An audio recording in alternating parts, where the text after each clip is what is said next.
ឆ្នាំ1952 លឹកសំអឿនហៅផ្កាយព្រឹកបានបោះបង់តួនាទីជាមន្ត្រីរាជការ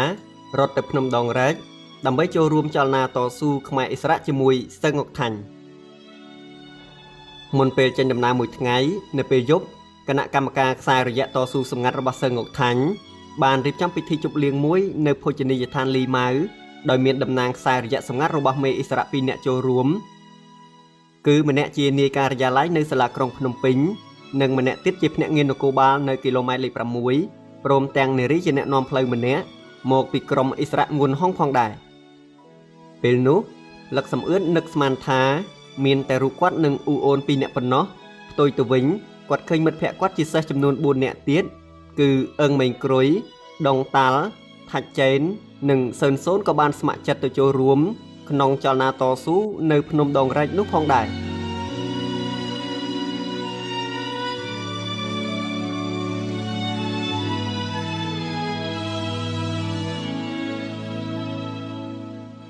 ស្អែកឡើងវេលាម៉ោង6ព្រឹកពួកគាត់ទាំង6នាក់បានទៅជួបនារីជាអ្នកនាំផ្លូវនៅចំណតរថយន្តក្បែរផ្សារធំថ្មីដើម្បីឡើងរថយន្តឈ្នួល10បាំងចេញដំណើរដោយពួកគាត់ទាំង6នាក់អង្គុយនៅបាំងទី2រីឯនារីនាំផ្លូវអង្គុយនៅបាំងទី1ជាមួយអ្នកបើកបរហើយធ្វើជាមិនស្គាល់គ្នាផងដែរពេលរថយន្តទៅដល់កន្លែងត្រួតពិនិត្យនៅត្រង់គីឡូម៉ែត្រលេខ6រិស័យកែវស្រាប់តែឃើញភ្នាក់ងារនគរបាលម្នាក់ដែលបានចូលរួមក្នុងពិធីជប់លៀងកាលពីយប់នោះដើរមកពិនិត្យមើលជុំវិញរថយន្ត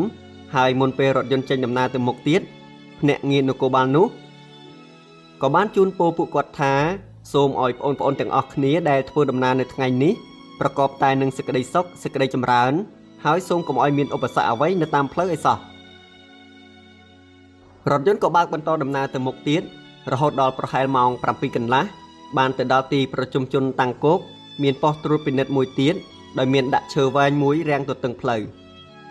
នារីនាំផ្លូវក៏ចុះពីលើរថយន្តដើរសម្ដៅទៅរកភ្នាក់ងារត្រួតពិនិត្យដែលនៅក្នុងប៉ុស្តិ៍យាមហើយមិនដឹងជានិយាយអ្វីជាមួយនោះទេមួយសន្ទុះក្រោយមកក៏ឃើញភ្នាក់ងារត្រួតពិនិត្យដែលនៅក្នុងប៉ុស្តិ៍យាមលើកឈើវែងទទឹងផ្លូវនោះឲ្យរថយន្តបើកឆ្លងប៉ុស្តិ៍ត្រួតពិនិត្យបន្តដំណើរទៅមុខទៀតដោយមិនមានការត្រួតពិនិត្យអ្វីឡើយលុះទៅដល់ពាក់កណ្ដាលផ្លូវពីទីប្រជុំជនតាំងគោកនិងទីប្រជុំជនរំលងអ្នកនាំផ្លូវបានឲ្យអ្នកបើកបររថយន្តឈប់រួចពួកគាត់ទាំង6នាក់ចុះពីលើរថយន្តធ្វើឲ្យអ្នករួមដំណើរផ្សេងទៀតនៅក្នុងរថយន្តមានការងឿងឆ្ងល់ជាខ្លាំងព្រោះកន្លែងនោះជាកន្លែងស្ងាត់ដែលពួកអិសរាជតែងតែមកពួនស្ទាក់រថយន្តជាញឹកញាប់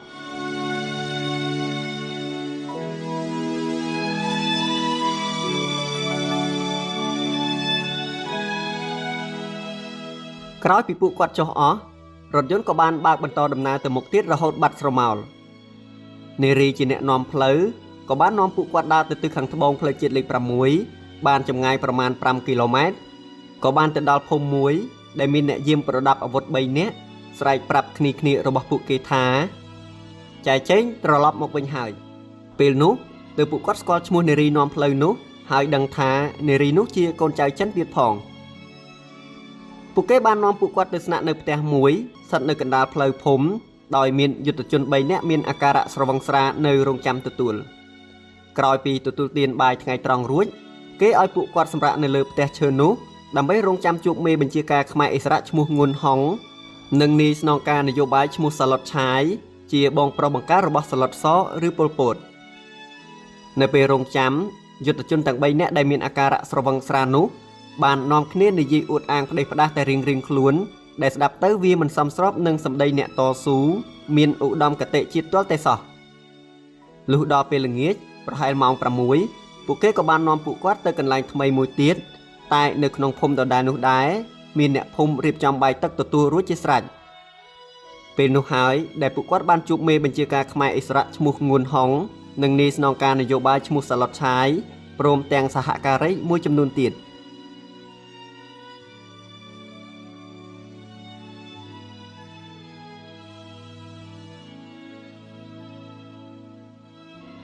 មេខ្មែរអិសរាជឈ្មោះងួនហុងនេះកំពុងត្រួតត្រាកាន់កាប់តំបន់រំលងនិងតាំងគោកក្នុងខេត្តកំពង់ធំប៉ុន្តែ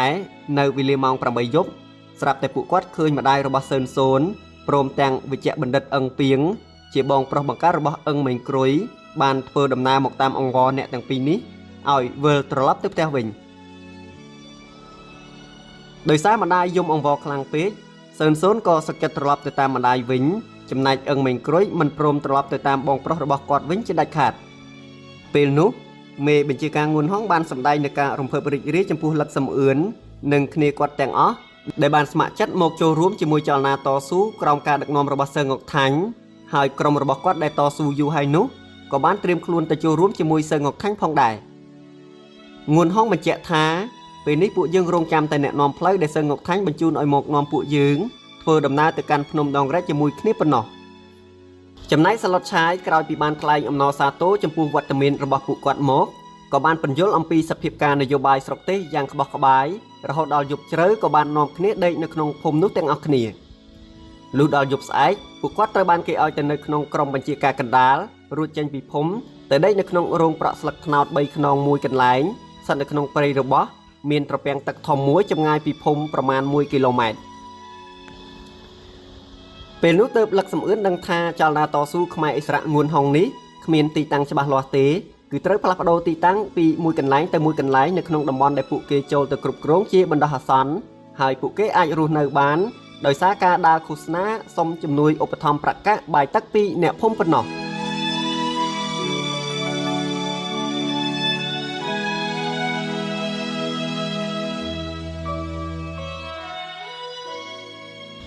ក្នុងរយៈពេលរងចាំចេញដំណើរទៅកាន់ភ្នំដងរែកនោះក្រុមលឹកសំអឿនក៏បានទៅចូលធ្វើប្រតិបត្តិការឃោសនានិងរកស្បៀងអាហារប្រកាសដើម្បីត្រៀមទុកសម្រាប់ធ្វើដំណើរទៅកាន់ភ្នំដងរែកជាមួយងួនហុងផងដែរមួយថ្ងៃមុនពេលត្រូវចេញដំណើរទៅកាន់ភ្នំដងរែកមានសិស្ស4នាក់ទៀតមកពីវិទ្យាល័យព្រះសីហនុទីរួមខេត្តកំពង់ចាមរួមមានម៉ៅខេនយុនហៀងខីតាំងលឹមនិងស្ពាន់សំជីងព្រមទាំងគ្រូ2នាក់ទៀតគឺគ្រូពៅនិងគ្រូធានបានមកដល់កន្លែងដែលពួកគាត់ស្នាក់នៅដើម្បីចេញដំណើរទៅកាន់ភ្នំដងរែកជាមួយពួកគាត់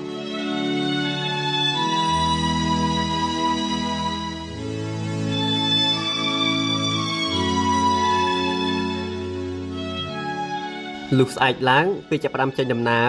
មេបញ្ជាការងួនហុងនិងនាយស្នងការនយោបាយសាឡុតឆាយចែកគ្នាជា3ក្រុមគឺក្រុមទី1និងក្រុមទី2ជាក្រុមយុទ្ធជននិងក្រុមទី3ជាក្រុមបញ្ជាការដែលមានលក្ខសំអឿននិងសិស្សវិទ្យាល័យផ្សេងៗចំនួន10នាក់និងគ្រូបង្រៀន2នាក់ទៀតក្រុមទី1ជាក្រុមយុទ្ធជនត្រូវដើរជាជួរមួយខ្សែចេញដំណើរទៅមុនគេបន្ទាប់មកគឺក្រុមទី3ជាក្រុមបញ្ជាការត្រូវដើរជាជួរមួយខ្សែដែរតែនៅកណ្ដាលគេ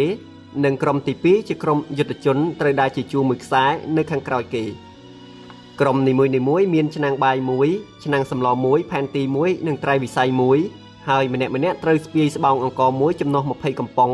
ត្រីងៀតប្រហុកនិងអំបិលសម្រាប់ការហូបចុករយៈពេលពេញមួយសប្តាហ៍ដើម្បីធ្វើដំណើរកាត់តាមព្រៃជ្រៅមួយដាច់ស្រយាលឆ្ងាយពីភូមិអ្នកស្រុកជៀសវាងការដេញតាមឬស្ទាក់ផ្លូវរបស់កងកម្លាំងរាជការខ្មែរបារាំង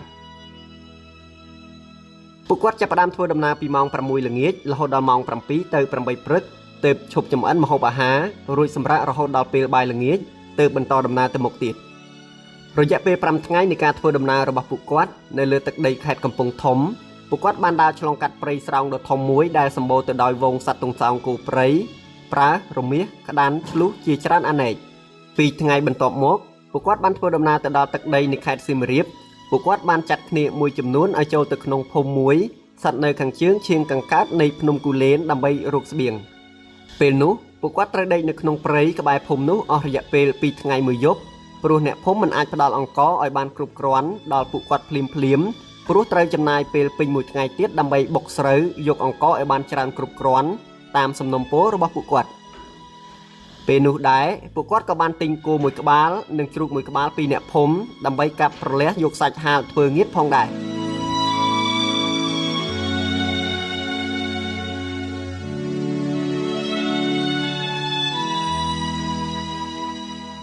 ល្ងាចថ្ងៃទី2ក្រោយបាយល្ងាចរួចពួកគាត់បានលាអ្នកភូមិបន្តដំណើរទៅមុខទៀតដោយដើរកាត់ព្រៃតាំងពីព្រលប់រហូតដល់ម៉ោង9ព្រឹកទើបឈប់សម្រាកដាំបាយនៅតាមដងអូមួយប្រហែល1ម៉ោងក្រោយមកពេលពួកគាត់កំពុងដាំបាយស្រាប់តែឮស្នូរកាំភ្លើងផ្ទុះលាន់ឡើងនៅខាងក្រោយក្រុមទី2ភ្លាមនោះមេបញ្ជាការងួនហងក៏បានបញ្ជាឲ្យក្រុមទី2រាយគ្នាជាខ្សែដើម្បីត្រៀមទប់ទល់រួចបញ្ជាឲ្យក្រុមទី1និងក្រុមបញ្ជាការធ្វើដំណើរទៅមុខបន្តទៀត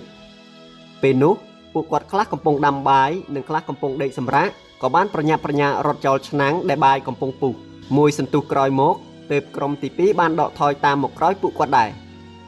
ពួកគាត់បានធ្វើដំណើររហូតដល់ម៉ោង 2 រសៀលក៏បានឈប់នៅត្រង់ត្រពាំងទឹកមួយខាងជើងភូមិអូនាភាគឦសានភ្នំគូលែនប្រហែលប្រមាណ1 គីឡូម៉ែត្រដើម្បីសម្រាប់ដាំបាយជាថ្មីម្ដងទៀត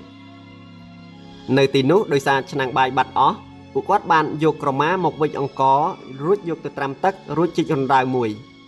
លុះអង្ករក្នុងក្រមានោះរីកល្មមក៏បានយកទៅកប់ក្នុងរណ្ដៅនោះរួចដុតគំនោអស់ពីលើប្រហែលកន្លះម៉ោងក្រោយមកក៏បានកាយយករងើកភ្លើងចេញហើយកាយដៃទាញយកកញ្ចប់ក្រមា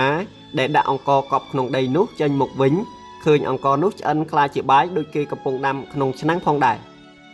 លើកនេះក្រោយពីទទួលទានបាយរួចមេបញ្ជាការងួនហុងឲ្យពួកគាត់សម្រាករហូតដល់ម៉ោង 8 យប់ទើបឲ្យធ្វើដំណើរទៅមុខទៀតគឺសំដៅទៅភូមិអន្លង់វែង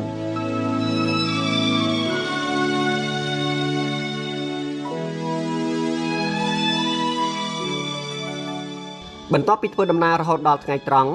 ពួកគាត់ពុំបានជួបកន្លែងដែលមានទឹកសោះក៏បានដើរវងចុះវងឡើងស្រាប់តែមកដល់ត្រង់កន្លែងដដែលវិញពេលនោះអ្នកនាំផ្លូវប្រាប់ពួកគាត់ថាយើងវង្វេងនៅក្នុងព្រៃនេះហើយដោយសារមានពួកយើងខ្លះខុសមាត់ខុសកប្រើពាក្យសម្ដីអ្វីមិនគប្បីធ្វើឲ្យអរុកអរិយអ្នកតាថែរក្សាព្រៃភ្នំនេះខឹងសម្បាទើបបានជាបណ្ដាលឲ្យពួកយើងវង្វេងផ្លូវរកចេញមិនរួចដោយសារអត់បាយផងអត់ទឹកផងពួកគាត់ម្នាក់ស្ងៀមស្ងាត់ធ្វើមុខស្រងោតស្ងាត់គ្រប់គ្នាតែអ្នកនាំផ្លូវនៅតែព្យាយាមនាំរុកកាត់ព្រៃប្រហែល200 ម៉ែត្រក៏បានទៅដល់មាត់ស្ទឹងធំមួយឈ្មោះស្ទឹងស្រែងដែលអ្នកនាំផ្លូវនោះធ្លាប់បាននាំក្បួនឈើទៅឲ្យរោងចក្រអាលឈើនៅកំពង់ថ្កូវពួកគាត់បានឈប់សម្រាកនៅទីនោះរួចអ្នកនាំផ្លូវនិងយុទ្ធជន2នាក់ទៀតស្លៀកពាក់ជាអ្នកភូមិធម្មតាចូលទៅស៊ើបការនៅក្នុងភូមិអន្លង់វែងហើយបានជួបអ្នកភូមិនៅតាមផ្លូវប្រាប់ថាមានកងកម្លាំងរបស់កៅតក់មួយក្រុមកំពុងរងចាំទទួលពួកគាត់នៅក្នុងភូមិនោះដែរអ្នកនាំផ្លូវក៏បាននាំមេបញ្ជាការងួនហុងនិងនាយស្នងការនយោបាយស្លុតឆាយចូលទៅជួបក្មួយរបស់គាត់ម្នាក់ជាមេក្រុមរបស់កម្លាំងកៅតក់ដែលមកនៅរងចាំទទួលពួកគាត់នោះនឹងបានសុំឲ្យមេភូមិជួយរៀបចំបាយទឹកទទួលពួកគាត់ទាំងអស់ដែលមានគ្នាចំនួន80នាក់រួចហើយពួកគាត់ក៏បាននាំគ្នាចូលទៅដល់ក្នុងភូមិនោះដោយក្តីរីករាយ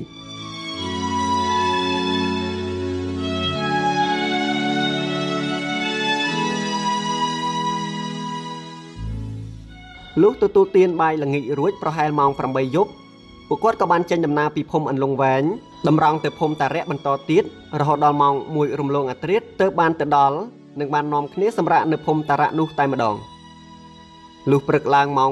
9 មេខ្មែរឥស្សរៈឈ្មោះកៅតក់ក៏បានមកទទួលស្វាគមន៍ពួកគាត់រួចហើយក៏បាននាំពួកគាត់ធ្វើដំណើរចេញពីភូមិអន្លង់វែងទៅភូមិចុងកាល់ដែលជាទីបញ្ជាការធំរបស់កៅតក់ដែលបានរៀបចំទទួលពួកគាត់យ៉ាងអធិកអធមពួកគាត់សម្រាកនៅភូមិចុងកាល់អស់រយៈពេល 3 ថ្ងៃទើបមានលិខិតមួយមកពីសើងុកថាញ់